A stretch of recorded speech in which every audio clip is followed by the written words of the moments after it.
Saya melihat pejabat Papua itu tidak punya nyali untuk melawan dan mengajukan keberatan soal izin tambang nikel di Kabupaten Raja Ampat, Provinsi Papua Barat Daya terhadap pemerintah pusat. Aksi menolak tambang nikel di Raja Ampat terus bergulir. Ratusan orang menggeruduk kantor Gubernur Papua Barat Daya menuntut izin usaha pertambangan dicabut. Menolak aktivitas tambang nikel di Raja Ampat Walaupun secara politik pejabat daerah mengikuti arahan dari pusat, namun yang perlu jadi pertimbangan serius itu sebagian wilayah ini yang bakal dijadikan lokasi pertambangan ini masuk dalam zona konservasi laut dan tanah. Walaupun hal ini telah dibantah oleh Pak Bali, namun pertanyaannya itu siapa yang beri izin di tambang nikel? Lalu bagaimana sikap pejabat Papua terhadap hal ini?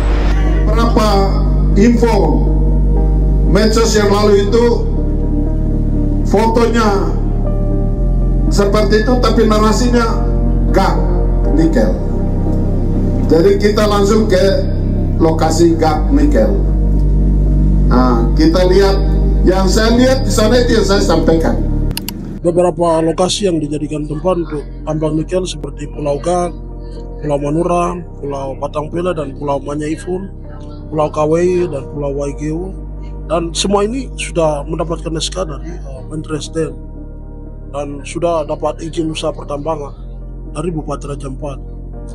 Dan saya yakin sebagai warga negara, kita pastinya itu mengikuti arahan dari pimpinan kita. Dan soal program hilirisasi nikel ini kan sudah jadi program dari pemerintah Presiden Prabowo dan Gibran.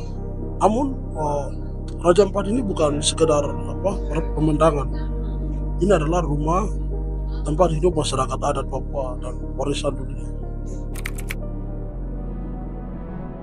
Ketika tambang masuk tanpa persetujuan rakyat, itu bukan namanya pembangunan, itu adalah penjajahan baru di atas nama kemajuan.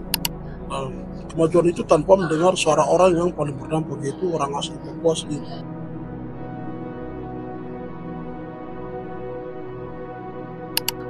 Saya lihat Gubernur Papua Barat Daya, Bupati Raja Ampat, DPRD, MRP, mereka punya kekuatan, tapi kekuatan itu harus berarti jika digunakan untuk melindungi hutan, laut, hak masyarakat orang asli Papua, bukan pejabat Papua yang tunduk pada korporasi.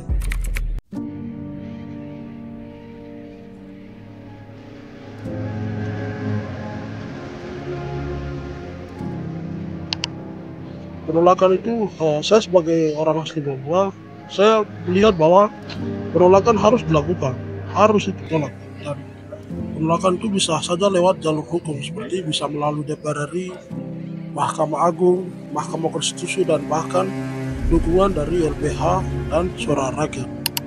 Kita bisa dan harus mengatakan tidak untuk tambang di tanah adat di Raja Ampat, tidak untuk kerusakan ekosistem laut yang hak hidup, tidak untuk hilangnya hak hidup generasi Papua di masa depan. Karena Raja Ampat itu bukan tambang, Raja Ampat adalah kehidupan.